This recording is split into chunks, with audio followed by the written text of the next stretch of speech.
Pereira. The global economy that was already struggling to overcome the economic slowdown due to the trade war between the US and China has received another jolt in the form of the coronavirus pandemic. The crisis in the economy has been manifested amply in the stock markets, which have witnessed deep falls across the board. Circuit breakers had to be used on several occasions to stabilize the markets across the world. On this edition of The Big Picture, we will analyze the impact of COVID-19 on global stock markets. Joining me on the program today are Nilesh Shah, Managing Director, Kotak Mahindra Asset Management; Arvind Virmani, former Chief Economic Advisor of the Government of India; and Jayant Das Gupta, former Ambassador of India at the WTO. Thank you to all my guests for joining me on this edition of The Big Picture. Nilesh Shah, I'd like to begin the program with you. Let's first try and analyze and understand, what the situation is like right now, and how would you analyze what is happening in the global stock markets? Globally, stock markets around the world are today living in uncertainty as to when will normal economic activity resume. Different countries have different kind of shutdowns, lock-ins, restricting travel, restricting trade. Ships are not moving, planes are not flying, cargoes are chopped. So clearly, market is on one side in the fear mode that when will this whole thing come to an end? This is medical crisis metamorphosing into real life crisis. And clearly, unless until a medical solution emerges, neither the economy nor the markets can make a bottom. On the other hand, at least in certain parts of the world, central government as well as central banks are giving unequivocal message that they will do whatever it takes. For example, US Fed announced intervention in market for $1 trillion in CP market, $500 billion in gilts market, $200 billion each in munis and mortgage-backed securities market. After announcing $1.9 trillion intervention, when they thought that market is not taking it seriously, they said now it's unlimited amount. So one side market is hopeful that medical solution will emerge and the efforts done by central bank and central government will allow economic recovery to happen. On the other side, there is this fear, when will normal activity begin and in what shape it will begin. So we are seeing a swing, extreme bout of volatility between fear and hope. On other hand, we are also seeing this huge interconnectedness coming from rates market to currency market to commodity market to equity market. So at best, if I can say, we are looking ahead for next reasonable future of extreme volatility swinging between hope and fear due to interconnectedness of the market. Right. Okay. All right, Dr. Virmani, what impact has the economic slowdown around the world really had on the markets as a whole? So, for your general listener, let me give a little background in the way I see it. Of course, Mr. Shah is in the markets every day, but from my perspective, the fundamental issue here is the difference between uncertainty and risk. Markets are used to dealing with risk. That is their bread and butter. But risk estimation depends on a sequence of past events which have happened over decades and sometimes half a century. The fundamental problem here with the pandemic was that these are like once in half a century, or well, we've had 3 or so epidemics recently. But if you look in the perspective of history, this kind of event produces huge uncertainty, which is quite different from risk. So as Mr. Shah has pointed out some of the elements of that, I'll just point to a few more. The basic problem which people faced was that they had no idea of the medical effects of this thing, of this pandemic to start with.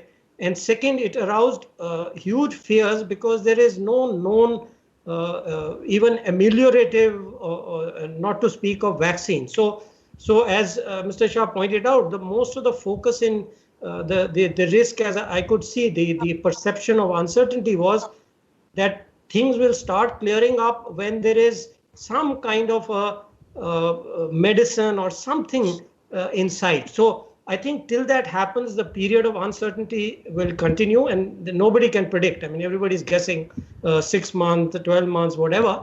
But once that happens, I think the normal kind of risk issues and perceptions, and then we can use our normal economic analysis to analyze them. So that is kind of the broad perspective I would give to the kind of the general listener. Okay, all right. Ambassador Dasgupta, so what has spooked the investors the most across the globe? I mean, the fact that this could last for an indefinite time because they don't really know how long this is going to last, is that it? Or is it the fact that, there's so little known about this virus itself? Or is there some kind of correction that has taken place? I think it is a combination of several factors. The first one is, of course, uncertainty and the period of uncertainty. Nobody really knows when the lockdown or partial lockdown will be lifted across the globe, and normal economic activity will resume. So factories are shut down. The ranks of the unemployed is increasing every day. From the US, where figures are collected on a very regular basis, we see that a large number of people have become unemployed. And so would be the case in India. Of course, it is common knowledge because manufacturing activity, agriculture operations, transportation, everything has been affected. So the fear of the uncertainty and how long it will last, that is the first reason why the market has tanked. The second point is that if you look at various sectors of the economy, for instance, because the economic activity has been on hold for so long, and it is likely to not come back to normal for a long time. The banks, for instance, which form a substantial part of the financial sector, they will be faced with a huge amount of non-performing assets. And that is one aspect which will have to be tackled by all governments. The second point is that revenue is going to come down very, very sharply because there is no economic activity. The third point is that, even when we lift, let's say, and come back to normalcy, there is going to be a huge shrinkage of demand. So what will, for instance, a manufacturing activity which caters to the demands of a large number of people, if the purchasing power is not there, what will it manufacture and sell? And the last point is, in order to get out of this problem, most governments are going to, spend more and more. As Mr. Shah mentioned, the US has really declared, war on this pandemic and has said that it will open its coffers to any extent. Now, if smaller economies also, start, for instance, currency printing, because revenues are not going to meet the demand, then there is going to be inflation as well. So all these factors put together, I would say, are contributing to this uncertainty. And the last one is the unresolved dispute between the OPEC Plus and Russia and its allies, which of course has been resolved now with a 10% cut in oil production. Now, if you look at oil, about 100 million barrels per day is the production. It has already fallen by about 30%. So if you cut the production by 10%, and that too from May onwards, May and June, is it really going to change things very much? So that is another factor which is causing a great deal of uncertainty. Okay, all right. Taking the discussion forward now, Mr. Shah, is the slump really across the board, or are there some stocks that are doing better than the others? What is it that you analyzed? So, of course, the slump is far more in small and mid cap compared to large cap. And within large cap, there is polarization. So we have a scenario where Hindustan Unilever which is subsidiary of Unilever PLC, now along with Klexo Consumer contributes about 18% of profit, but 60% of their global market cap. Clearly, that's huge contribution compared to their profitability. Why are people buying into Hindustan Lever? Because one, it's a safe stock, there's no supply, and hence no one is looking at valuation, which are now trading at 100% premium to its historical valuation of last 10 years. On the other hand, there are companies which are now trading below their cash value on balance sheet. This is again pessimism on extreme, where one thinks that even cash value is not realizable. So we are seeing huge divergence in market, where few select stocks, because of their safe nature of business, are trading at historically high valuation, and bulk of the small, mid and other large caps trading at lower than or near bottom valuation on historical basis. There is wide divergence in the market. Okay, all right. There's wide divergence in the markets is what the markets expert is suggesting. Dr. Virmani, once the lockdowns are lifted, can we expect the markets to rally? I think one must understand that a lockdown, a national lockdown of the kind we have and some other countries have, is a shutdown of both production and consumption. So I hear many people talking about fiscal stimulus, this, that, and the other. These are kind of meaningless things in this context. There's no issue of fiscal stimulus, because all you have is the essential commodities production and purchase going on. If I had more money, what will I do with it? You know, I'm going to buy more food. Those are all limited. So in the initial stage, in the period of the lockdown, it's an issue of survival. So I am not on the margin, but people who are in the margin or below it, you have to, the government, the people have to make sure that they survive. So that is really the key issue. Once the lockdown is lifted, then we will be in a normal situation, economically I'm speaking, where you have, and we already have experience before the lockdown, that there are certain sectors which are referred to as contact sectors. You're all familiar with them: hospitality, travel, tourism, etc., which involve groups of people. So those, we know the fear, whatever government bans or restricts or whatever, there will be a fear of going on those for quite some time, 6 to 9 months.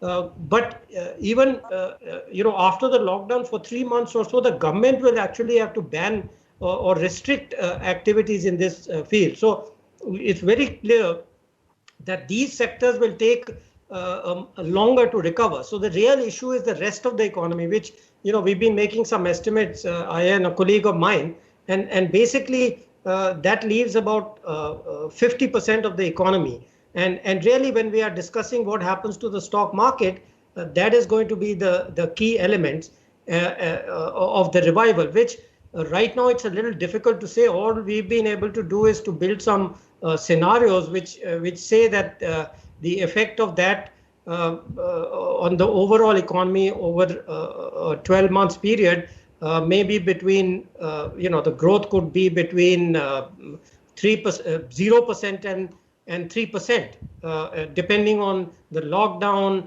what other things are done, policies, etc. Obviously, the uncertainty and risk from the pandemic itself, as I said, will not start to reduce till we see some kind of a medicine or something which appears. So there is this huge uncertainty, and I think there's a range of GDP we expect, but we should not think that government, of course, sorry, I should have mentioned that in that crisis period post lockdown, there will also be the issue of survival of companies, which again, Mr. Shah can give individual examples, but basically not just in these contact sectors, but in other sectors which were adversely affected earlier also, because we were in a growth recession for the much of last year. So all those companies which were already affected negatively by these also one will have to watch out for. I would mention like the automobile sector, which was suffering, etc. The government have to clearly watch. And then, of course, there are a whole broad range of companies where it's more about monetary policy, credit policy, and those sort of things, which the monetary authorities, I'm sure, I mean, I know I worked with them during the global financial crisis. They have the information and the knowledge of how to deal with these crises. Of course, again, the practical people like Mr. Shah, feeding them the current information, which is always very important in a crisis. You need, detailed information from people who are actually involved to focus exactly where the problems are arising, where the monetary authorities have to act, etc. But I'm pretty sure that they have the capability to do so. Okay, all right. Since we are here, Ambassador Dasgupta, what needs to be done, do you believe, to give the market some much needed impetus? I think rather than looking at the markets through, in an isolated manner, we have to look at the overall economy. So the first thing is to keep, our livelihoods or restore our livelihoods as quickly as possible, to reduce unemployment as quickly as possible, back to the normal levels. So the first thing, and the government, I'm sure, is going to do it very soon, that is about agriculture, which caters to a very large number of our people who are in the unorganized sector. The second thing is, if we could revive, industries like textiles, for instance, which also employ a large number of people. We could give a kind of an impetus, if it comes to the government, for food processing, because we will have, no shortage of agricultural produce. But if we could, in the short term and in the medium term, if we could invest, if we could find out ways of utilizing our produce to, make economic gains for the people who are involved in agriculture, that would be a huge thing. And the last point I wanted to make is that demand stimulus has to be provided. It could be a stimulus, it could be the kind of thing which the government has already done by putting money in the Jan Dhan accounts. Now, how long it can be sustained is a big question, but that is, I think, most important. So if we want to get back to normal as soon as possible, the government will have to spend and put money in the hands of the people who are the most vulnerable. Okay, all right. So, Mr. Shah, what factors do you believe are going to determine whether the markets are going to bounce back or not? As Ambassador Dasgupta and Dr. Virmani say, it is the economy which matters. Market is a drive. Market will be driven by what happens in economy. We can uplift market through money for a short period of time, but eventually fundamentals will prevail. So we have to focus on ensuring that our economy is in good shape. Eventually market will rise. How do we bring economy in good shape apart from very good suggestions given by Ambassador Dasgupta? I think I want to focus on one thing. Today, the perception about China has deteriorated and perception about India has gone up. Two of the oldest civilizations in the world, one gave Wuhan virus to the world, other gave hydroxychloroquine tablets to the world. There is positive image for India undoubtedly. Now, how do we leverage this image? Ambassador Dasgupta talked about textiles. The largest number of labor apart from agriculture is in textile industry at about 40 million. Now, unfortunately, Bangladesh exports 3 times more garments than us because they have concessional access to European Union and US market, whereas we lost out. Now, Bangladesh next year is likely to be ahead of India in per capita GDP. How can they have concessional access to market and we don't when we are poorer than Bangladesh in per capita GDP? So by giving hydroxychloroquine tablets, can we request European Union and America to ensure that our textile garment makers get preferential access to their market. The second thing is supply chain diversification. In 1980, India and China were of similar size in per capita GDP and total GDP. They ended up becoming manufacturer to the world and become part of global supply chain management. If we didn't do as good a job as them, today they are 5 times bigger than us. Now, globally, we are seeing corporations looking to diversify their supply chain away from China. Like we brought Tata Motors from Singhu to Sanand with one SMS of Suswagatam, can we bring these companies from China to India and help them stabilize over here? To give you an example how big this opportunity is, let's look at Samsung, which is a Korean chaebol. It came to India long before it went to Vietnam. They make in India fridge, television, AC, mobile phones. The turnover is about $10 to $12 billion because they sell only in India. In Vietnam, they went much after India. They make in Vietnam but sell all over the world. The turnover in Vietnam is $62 billion. Their contribution to Vietnam GDP is 28% of GDP. It is more than what government of India, including state governments, contribute to the GDP of India. The value and importance of Samsung in Vietnam is more than government's importance in India. Just imagine the miracle which Vietnam economy has created over the last 15 years and how much Samsung has led that. We have to ensure that in the days to come, we move companies away from China to India. We become manufacturer to the world. It's not a 1-year target, 2-year target, 5-year target. It's a multi-year target. It will require support and cooperation between central government, state government, local government.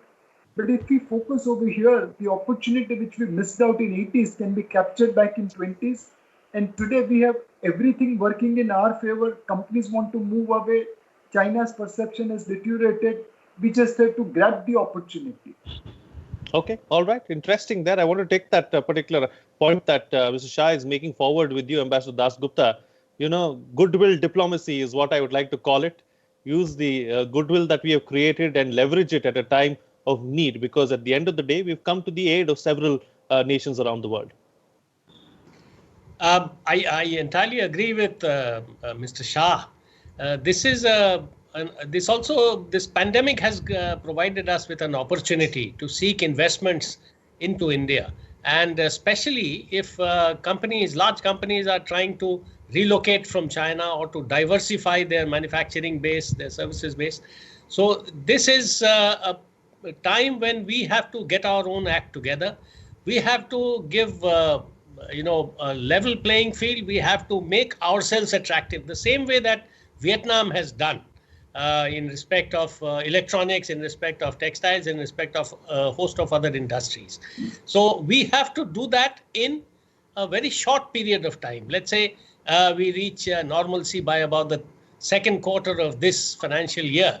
And then before that, we must have things in place. And, let us not try to do everything at one go and try to, provide the investment opportunities in all sectors all over the country. We can't do that because our infrastructural deficit is there. So let us choose a few industries, a few areas where they can invest very quickly, where, an investor can come in and within 10 days, he finds the kind of opportunities that are being provided by Vietnam or other countries. They are available in India as well. That is what we need to do. And we have to plan for that. We have to take the cooperation. The central government has to take the cooperation of the state governments. Everybody has to be on the same page for a national cause. And that could lead to a faster revival. Okay, all right. And Dr. Virmani, close the show for us with your concluding remarks on the best way forward. Right. So there are basically 3 phases in which government and we have to think. The first is, as I said, the lockdown and how to deal with it, the survival issue. The second is where a focused fiscal and monetary credit policy has to be there to ensure that firms and businesses survive, because they are the employment generators and start to recover. And the third phase is what what you have just, my two colleagues have just been talking about, the participant, and that is we have to ensure that everything is done to ensure that the recovery is quick, because you can be stuck unless you take the actions, the policy and reform action needed to get back on track. And in this context, as I mentioned, the fact that we were already in growth recession is very, very important. So all the policy recommendations which I and many others have made to put the economy back on that potential growth path become very important. And these are some of the opportunities, basically the opportunity of supply chain diversification had already started with Mr. Trump's tariff war, President Trump's tariff war. And that actually will accelerate, in my view, quite a lot,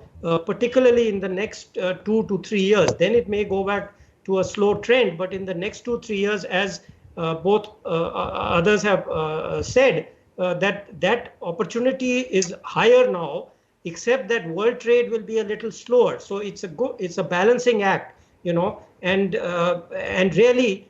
We have to go back to increase the competitiveness, but we may have to leaven this a bit with some kind of imports substitution subsidies, focus, for example, on API, where dependence is high, and other areas of dependence of the world on China. And I think it will be important where diplomacy, I wish you had talked about diplomacy, comes in, that we should actually work with other countries who are equally concerned, including the USA and many European countries, of this over-dependence on one source, namely China. And I think there's great scope for diplomacy in that context, economic diplomacy. Diplomacy is a whole new topic in itself, and I'm going to be taking it up on another day. But with that, it's a wrap on this edition of The Big Picture. Thank you to all my panelists for joining me on the program and putting things into perspective for us. What's coming out of this discussion is that the pandemic has, of course, thrown in a lot of challenges, but there are several opportunities as well. What India needs to do is act fast and also ensure that it uses the goodwill that it has received over the last few days and leverage that at some point in time to ensure that it works in our favor as well.